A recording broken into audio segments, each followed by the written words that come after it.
Махамбет Өтемісов атындағы Батыс Қазақстан университетінде Ақ Желең облыстық конкурс фестивалі өз мәресіне жетті. Аталмыш өнер байқауы өңірімізде алғаш рет ұйымдастырылып отыр.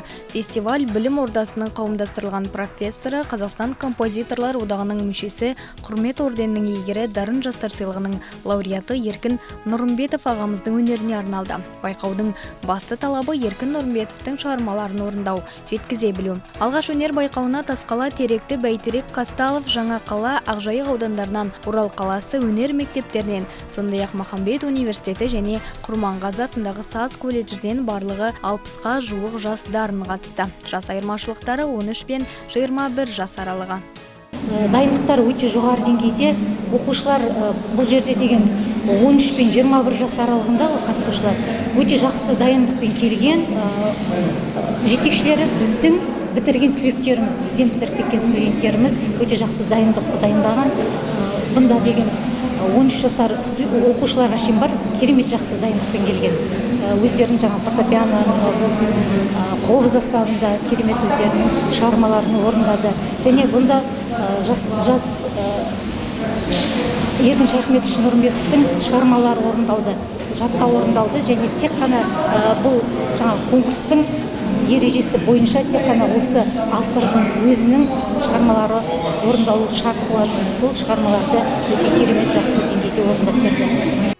Байқау таңертеңгі қобыз, састырнай, фортепиано номинациялар бойынша басталып, домбыра номинациясы бойынша тәмамдалды. Әділ қазылар алқасы үміткерлердің өнерін саралап бағалау үшін бар күш-жігерлерін салған екен. Айтуларынша, үздіктерді анықтау қиынға соғыпты. Өйткені жас дарындар Еркін Нұрымбетов ағамыздың шығармашылығын жоғарғы деңгейде орындап шыққан.